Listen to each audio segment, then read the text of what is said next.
और मैं भरोसा दिलाता हूं जब भी समाजवादियों को मौका मिलेगा आपको बहुत सम्मान देने का काम हम लोग करेंगे।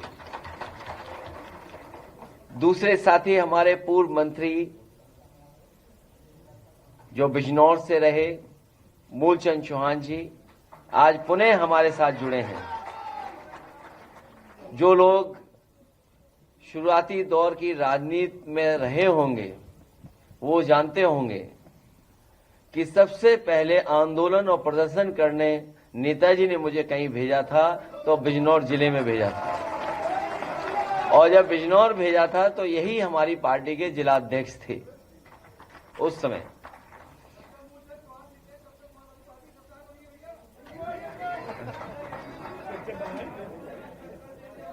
देखिए अभी आपने सुना शंख बज गया है, इसलिए मैं अपने पुराने साथी और नेताजी से जुड़े और समाजवादी आंदोलन में हमेशा साथ रहे। वो राजनीतिक परिस्थितियों में थोड़ी दूरी हो गई।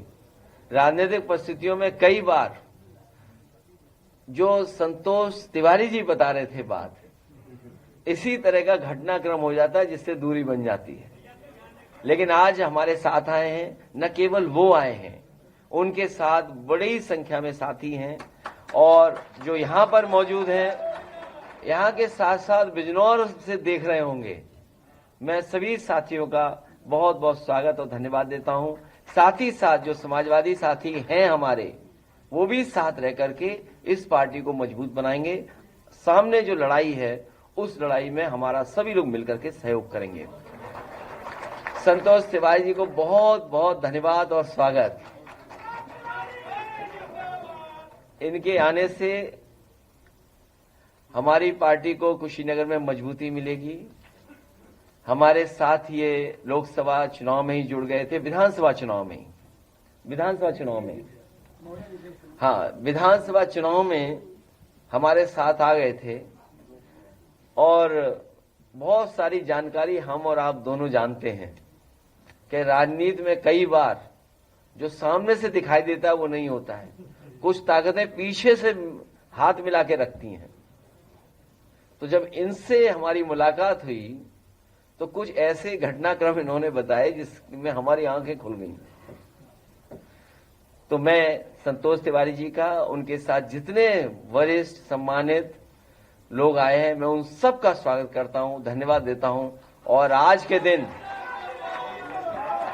का दिन भी बहुत महत्वपूर्ण है। 1 मई लेबर्स डे के नाम से जाना जाता है। आज के दिन पूरी दुनिया में लेबर डे के नाम से, और लेबर डे के उस पर सभी हम मजदूर भाइयों को बहुत बहुत बधाई और शुभकामनाएं देते हैं, क्योंकि 1 मई बहुत ही महत्वपूर्ण दिन होता है। आज के दिन जब शंख बजा है तो सोचिए परिवर्तन होना तय है।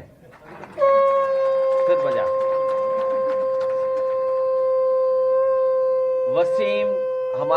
वसीम हमारे साथ पहले भी थे, दूसरे थोड़े समय के लिए चले गए और अब पुनः हमारे साथ जुड़े हैं। हमें उम्मीद है मेरठ आसपास, दिल्ली तक और आसपास सब जगह पार्टी के कामों में, पार्टी के संघर्ष में साथ देंगे और पार्टी को और मजबूत बनाने का काम करेंगे। मैं वसीम भाई और उनके सभी साथियों का बहुत बहुत धन्यवाद और आभार प्रकट करता हूं। साथ ही साथ सबसे महत्वपूर्ण और समय के हिसाब से जो जज रहे, मनोज जी ने फैसला लिया है, वो जो काम करना शुरू किया है, मैं उस काम के लिए, पीडीए हेल्पलाइन के लिए उनका बहुत बहुत धन्यवाद और आभार प्रकट करता हूं। क्योंकि आज के समय पर लोगों को इधर उधर न जाना पड़े और कई बार गरीब बहुत सी चीजें समझता नहीं है।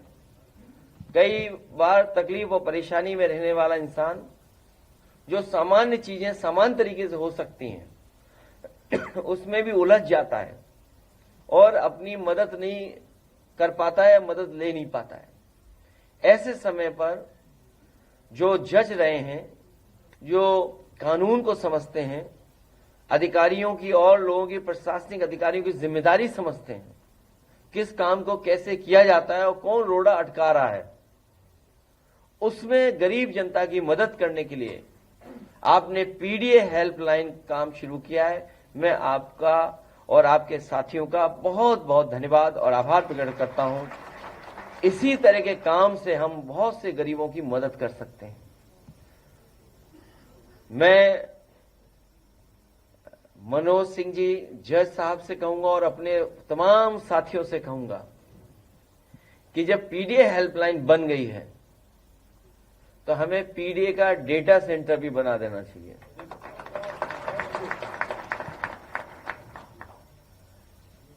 पीडीए का डेटा सेंटर,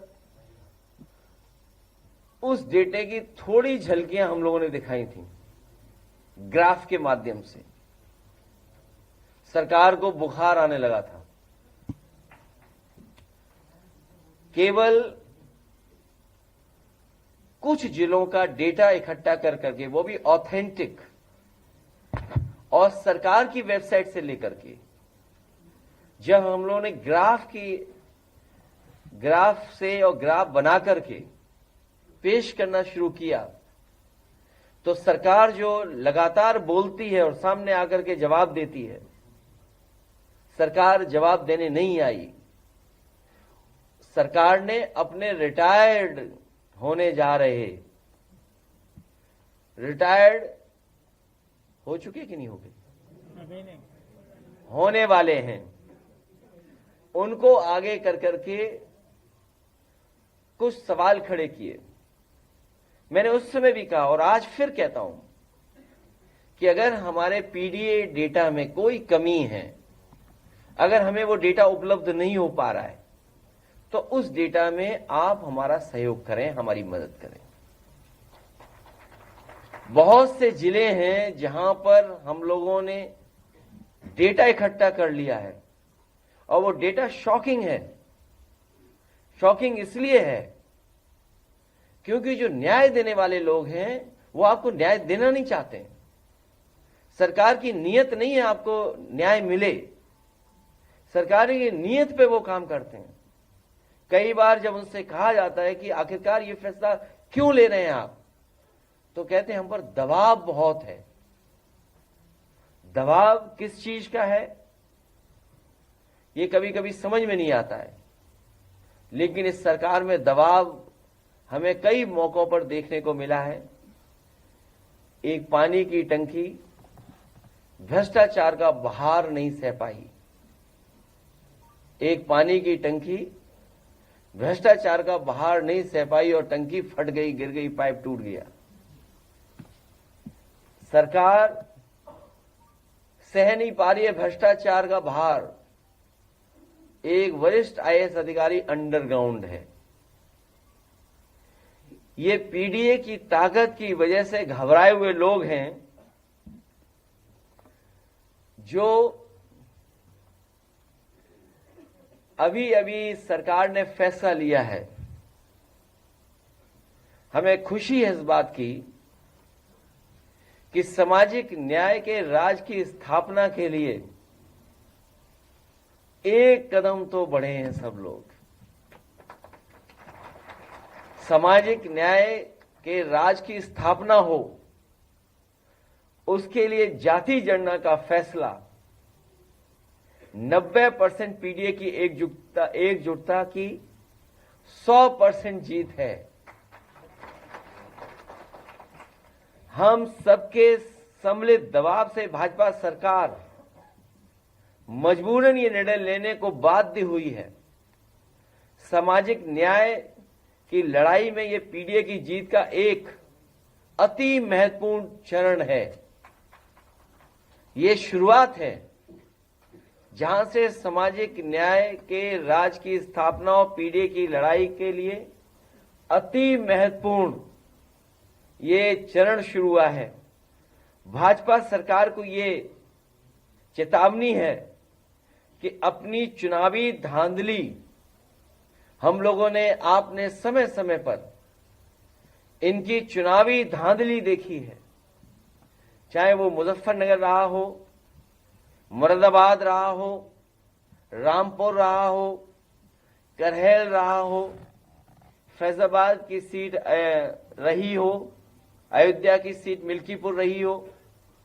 समय समय पर और सीसीटीवी में कैद होते हुए भी इनकी चुनावी धांधली हमने, आपने और जनता ने देखी है।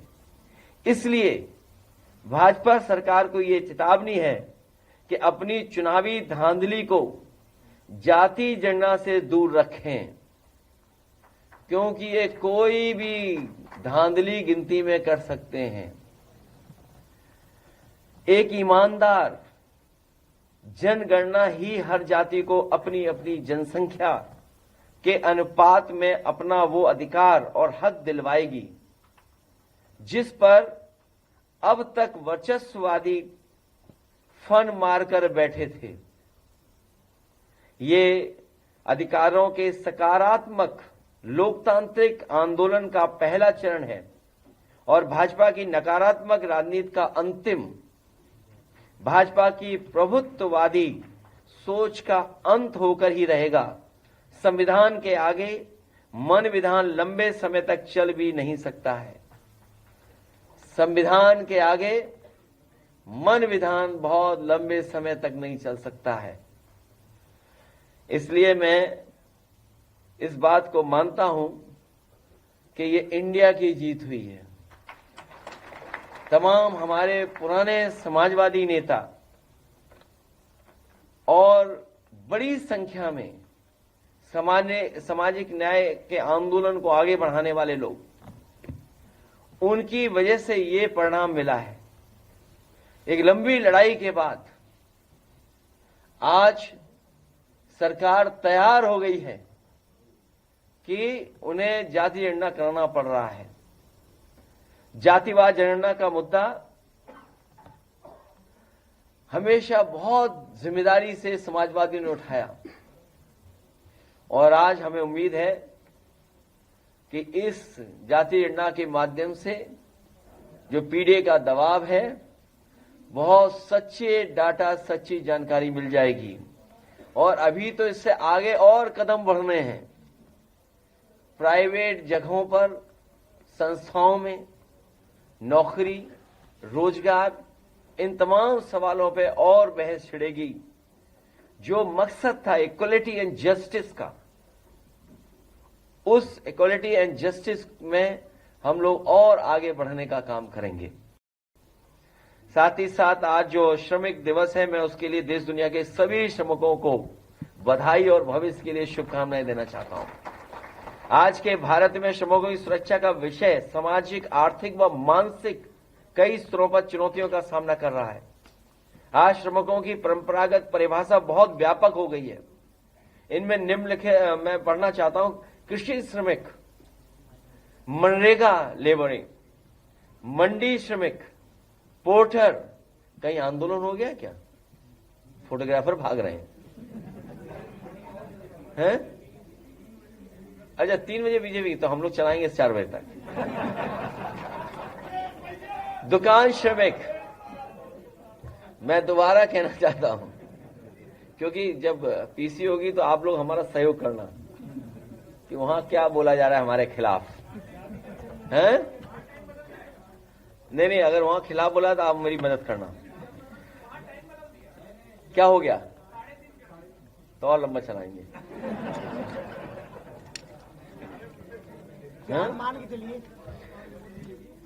तो मैं कह रहा था कि बड़ी संख्या में जो हमारे कृषि श्रमिक, मनरेगा श्रमिक, मंडी, पोर्टर, दुकान, एमएसएमई, निर्माण उद्योग में लेबर हैं, औद्योगिक सेवा क्षेत्र में हैं और नई तरह की एक बड़ी संख्या में लोग जहां काम कर रहे हैं। हालांकि उसको हम लेबर की कैटेगरी में नहीं ला सकते हैं, लेकिन ये कह सकते हैं कि सम्मानजनक वो रोजगार नहीं दिखता है। लेकिन क्योंकि नौकरी नहीं है, रोजगार नहीं है, इसलिए डिलीवरी बॉय या हमारे ड्राइवर, ये दैनिक रोजगार है, ये कोई बहुत परमानेंट नौकरी नहीं है, ये दैनिक रोजगार है। भाजपा राज में सामान्य रूप से सबकी चुनौतियां सिवाय कुछ एक विशेष अंतर के लगभग एक जैसी हैं। ये जितनी मैंने कैटेगरी बताई हैं, इन सब कैटेगरी में जो काम कर रहे हैं, जो श्रमिक हैं, उनके इश्यूज एक से हैं लगभग। इसलिए आज का दिन बहुत महत्वपूर्ण है। और ये परिणाम क्यों है? रिकॉर्ड तोड़ बेरोजगारी, नियमित रोजगार की समस्या, कार्य की दशाओं हालत की समस्या, किस परिस्थितियों में काम करते हैं, कार्य के घंटों की समस्या। कभी हम लोगों ने सुनने को मिला था कि किसी ने कहा कि इतने घंटे काम करना चाहिए। हमें और आपको वो मशीन समझते हैं कि अगर आप इतने घंटे भी काम कर सकते हैं और मिनिमम वेजेस, हमारा इतना एक्सप्लॉयटेशन है कि हमें मिनिमम वेजेस देते हैं। ये सब भारतीय जनता पार्टी की सरकार के समय पे हो रहा है। और कोरोना का सहारा लेकर के जो कानून और नियमों में बदलाव लाया है, हमारे तमाम मजदूर भाई जानते होंगे कितने लंबे संघर्ष के बाद, कितनी लंबी चुनौतियों के बाद उन्हें ये कानून मिले थे, उन्हें अधिकार मिले थे। उन अधिकारों का अगर किसी ने छीनने का काम किया तो कोरोना के सारे भारतीय जनता पार्टी ने उनके खिलाफ साजिश की है, मजदूर भाइयों के खिलाफ साजिश की है। न्यूनतम मजदूरी न मिलने की समस्या, लेकिन कानून तो है, लेकिन भ्रष्टाचारी भाजपाई तंत्र पैसे वालों से पैसे लेकर मजदूरों का हक मार देते हैं।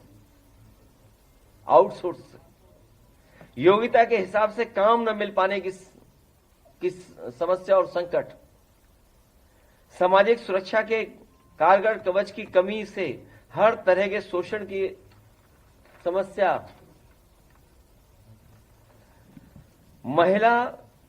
जो महिलाएं हैं उनके लिए सुरक्षा चक्र, बच्चों के लालन पालन व अन्य विशेष परेशानियों में अपेक्षा अनुसार सुविधाओं की कमी के होना, ऑफ सीजन में रोजगार की समस्या, वैकल्पिक रोजगार की समस्या, समय पर मजदूरी न मिलने की समस्या, मजदूरी में भी कमीशन खोरी की समस्या।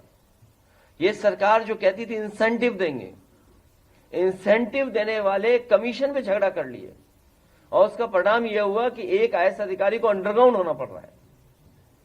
कर्जदारी की समस्या, बीमारी में पैसे न मिलने की समस्या, विश्राम हेतु नियमित अवकाश न मिलने की समस्या, डिलीवरी करने वाले या ड्राइवर पर समय पर पहुंचने के दबाव में दुर्घटना और चिकित्सा बीमा की कमी की समस्या, या उन्हें जो मदद मिलनी चाहिए वो भी शायद नहीं दे पा रहे हैं।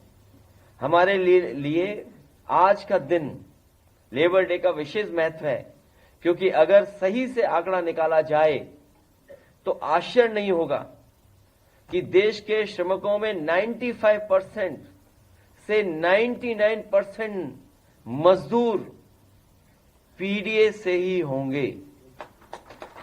अगर हम डेटा देखें पूरे देश का, तो इस डेटा में सबसे ज्यादा हमारे पीडीए परिवार के लोग ही निकलेंगे। इसलिए हर तरह के मजदूर की लड़ाई हमारे अपने पीडीए की लड़ाई है, क्योंकि वो पीड़ित दुखी हैं तो हम पीडीए के लोग भी उनके साथ खड़े दिखाई दे रहे हैं।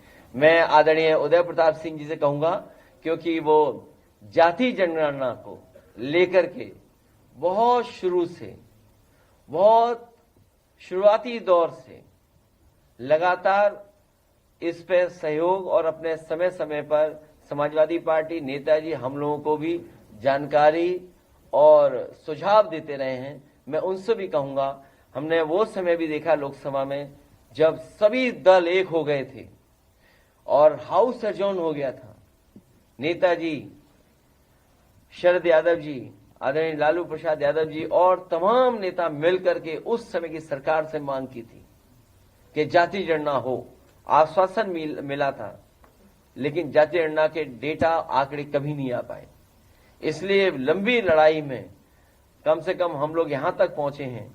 ये पीडीए का ही दबाव है जिसकी वजह से भारतीय जनता पार्टी वो पार्टी जो हमें समय समय पर इस सवाल पर जातिवादी बोलती थी कि हम जातिवादी लोग हैं। आप में से जितने लोग हैं आप सब जानते होंगे, इनके एक से एक बड़े नेता, कई लोग तो कई 100 वर्षों से विरोध कर रहे थे। वो लोग भी न जाने क्या कहते थे जब ये सवाल खड़ा होता था। आज वो सब मिलकर करके पीडीए के दबाव की वजह से ये जो फैसला लिया है, इस जाति जनगणना के आंदोलन में देश के जितने नेता रहे, समय पर लड़ते रहे, जितने लोग साथ आए, मैं उन सबका बहुत बहुत धन्यवाद और आभार इस मौके पर देता हूं। गर्मियों की छुट्टी होने वाली थी, मेरे पापा आने वाले थे, तो हम लोग सभी खुश थे। तो मैं एक बेड पे चढ़ के डांस कर रहे थे। डांस कर रहा था, लेकिन वो पहले ही आ गए। फ्रीज। तो मैं उस समय तो कंटिन्यू नहीं कर सकता था ना, तो फ्रीज फ्रेम टाइप का हो गया। कसम पैदा कर